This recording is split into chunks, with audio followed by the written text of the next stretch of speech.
As the title suggests, this is another episode of Struggle Meals. It's always good to keep struggle meal recipes around because you never know when life is gonna kick you in the crotch, give you a wedgie, and spit on your face. Over the past few weeks, I received a lot of recipes from all of you. Today, we'll make them.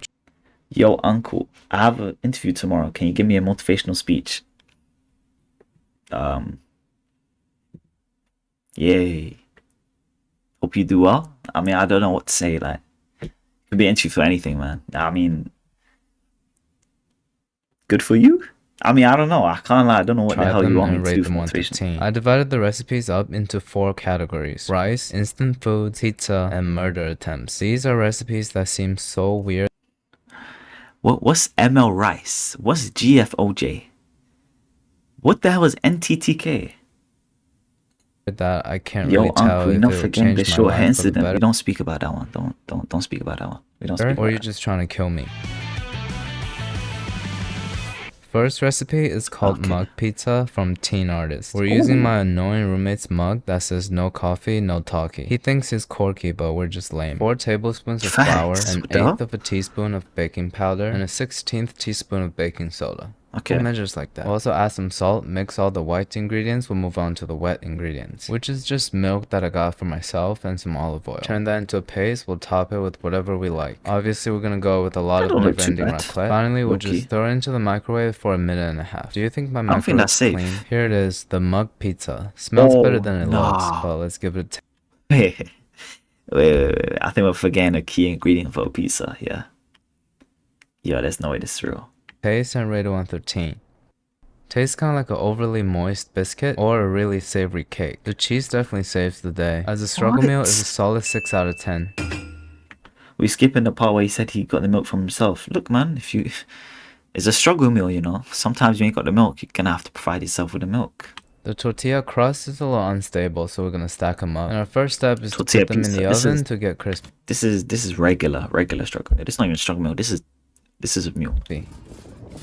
And to make it more authentic, we'll top it off with tomato puree and never-ending raclette, just like how Ashley White's Nana used to do it. And then back into the 400-degree oven for about 8 minutes. My annoying roommate's watching TV, so there's a lot of background noises. But trust me, this thing is really crunchy. This actually looks like one of those flatbread pizza they sell at Domino's. Just tastes like a low-end frozen pizza, definitely cheaper. So on a struggle meal scale, I'm gonna give it an 8 out of 10. Pretty good. As I'm pulling out the other half wheel of raclette, I noticed something horrible. I think there's a bit of mold on that one. Then I started thinking, raclette's already fermented and covered in mold, so more shouldn't hurt, right? We'll just cut it off and use it for this recipe. And whatever happens to me after the video, I'll keep you guys updated. If I stop posting for a while, you wouldn't be surprised. We also need some kimchi and corn. Raymond also asked for I give us a chance to QP mayo, but since we already have the raclette, I'm gonna skip it. Because if the never-ending raclette and the I give us a chance to QP mayo is ever in the same bowl, the universe will explode. This Loki don't put another tortilla on top and sear both sides on medium-low heat for 3 minutes. This is the best low-key, not bad. Looks pretty good. looking one so far. I have high hopes for it. Why did you cut it like that? Nicely melted. Let's give it a taste. The acidity from the kimchi and the fattiness of the cheese has a nice contrast going on. My only complaint is the lack of protein, but you know, it's a struggle meal. It tastes amazing, but it's not that easy to make, so I'll give it an 8.5. Moving on to the instant food segment. Nothing No, we're not gonna skip part. I said I saw milk soup. What the hell is milk soup? Screams struggling more than canned beans and ramen noodles, so we're gonna put them together and make it into a burrito. Look, Egg also asked for cheddar cheese and dry parsley.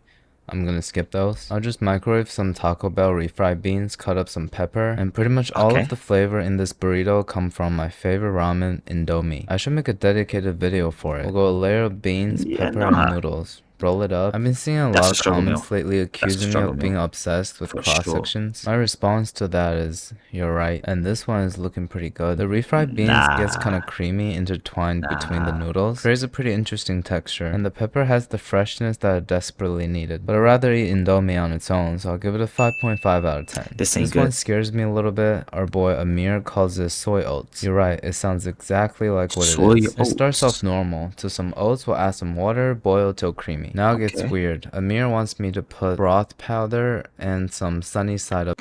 What's broth powder? I've never heard of egg. When this. he mentioned sunny side up eggs, he added he trusts me. That's a reference to my streak of not being able to cook a single egg properly. I'm sorry to tell you, Amir, you It's not that hard. underestimated my laziness because I'm about to replace both the broth powder and eggs with miso paste. I understand where you're going, it's just a savory oat, so I think it'll do. Finally, some soy sauce, stir that together, and we're done. Here's what I call the healthy lunch for a Japanese horse. So when it first entered my mouth, I kind of wanted to spit it out, but the more I chew it, the more I realize it's really flavorful, and maybe oats is supposed to be savory. It reminds me of one of those Chinese porridge thing that they serve at Cantonese restaurants. Better than I expected, but I'm not gonna take a second bite. 7.5 out of 10. You really This one man. is said to be a traditional family recipe called the milk soup.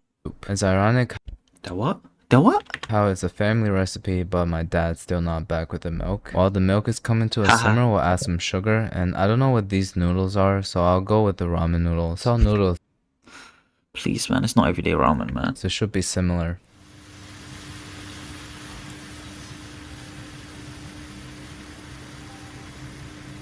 I don't think you're supposed to be eating this, low-key. Once the noodles are cooked, it's ready to consume. It's just hot milk and sugar and instant noodles with nothing else, no seasoning. Even I wouldn't taste it and rate it 1 through 10. I'm gonna put this in my mouth. Now back to the small pot, we'll spray in some oil and put it on high heat. Starting with scrambling some eggs. Why are you spraying the oil like that? And when the eggs are cooked, we'll put in some diced tomatoes. I just dice them really fine. We'll season it with soy sauce and water. And again, coming with a whole packet of Indomie. I feel like with this, we're exiting the realm of struggle meals, so it's okay to go above and beyond with this one.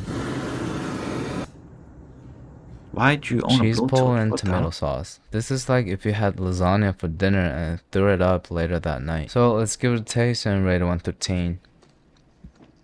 I've always been a big fan of the tomato and egg combo, so coming into it, I knew it was gonna be decent. It's kind of like shakshuka is consumed. This is an important category because I just learned that 20% of all calories consumed by human beings on Earth is in the form of rice. That means 1 in every 5 calories. No wonder why egg fried rice can become its own niche on YouTube. Our first recipe is from bechamel sauce. Is this short for bechamel sauce? He calls it vomit rice.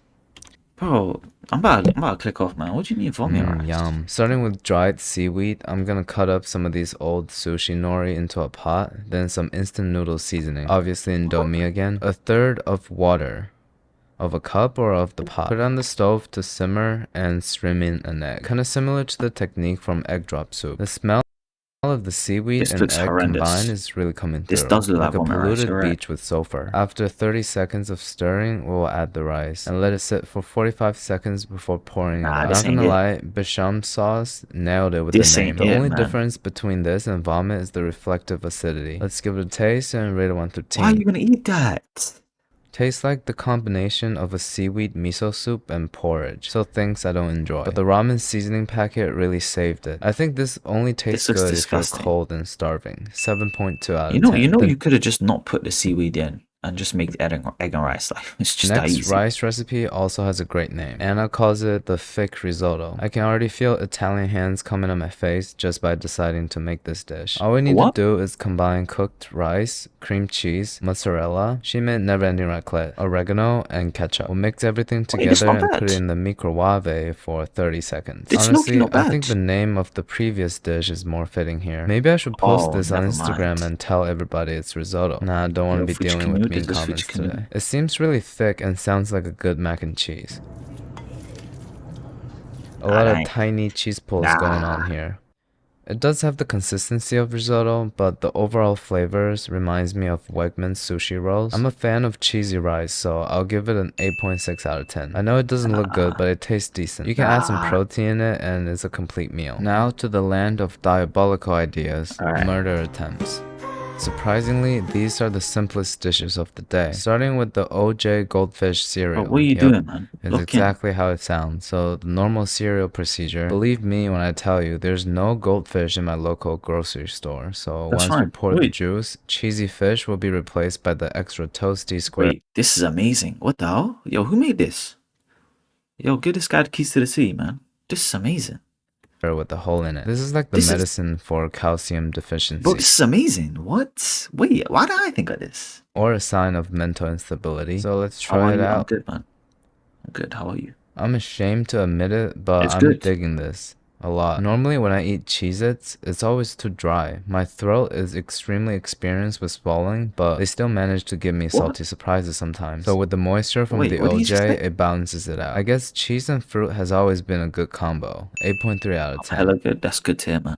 Aya claims this is a Filipino classic, the Milo over rice. I have no idea what Milo is. Personally, I'm more of a fan of Ovaltine because it's British and Milo is Canadian. Considering I'm British and I've never seen this Ovaltine thing ever. Maltesers are my favorite candy. I'm sure this wouldn't be that bad. We just put a couple scoops of Milo powder on top of cooked rice and eat it just like this. Low-key not bad. Low-key not bad. Low-key not bad? Well, it's definitely not bad, but it's not good either. I'll give it a neutral score of 4 out of 10. That's not neutral. I feel like I just wasted my jaw energy. Majabin gave us 2 recipes. I'm only gonna make the first one, which starts with an egg in a mug. Seems to be a theme of this episode. A little bit of sugar and 2 teaspoons of powdered milk. Gonna go with Milo. Is Milo milk? Mix it all together and put it in the microwave for a minute. When it's done, I'm a little bit confused. What is this? By its looks. So jiggly.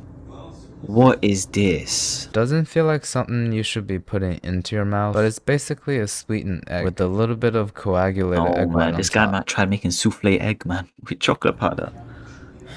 What's up? What up?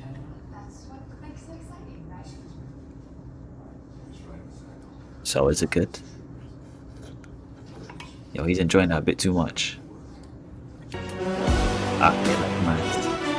Never mind. Last but not least, we have the most straightforward instruction ever. Takis dipped in Nutella. Somehow, this might be the best one. This might be the best one. Every struggle meal episode ends with a bag of Takis. But as a wise man once said, thank you. I would like the Taki. She on the phone. For such simple instructions, let's get straight into the trying it and rating on 13. Loki, this is amazing. Loki, this might be the best one. While my body is confused, but my mind is pleased. The Nutella kind of masks the pungent flavors from the Takis seasonings and mellows it out with the creaminess. Combined together, it makes the Takis smoother and the Nutella more exciting. 9 out of 10.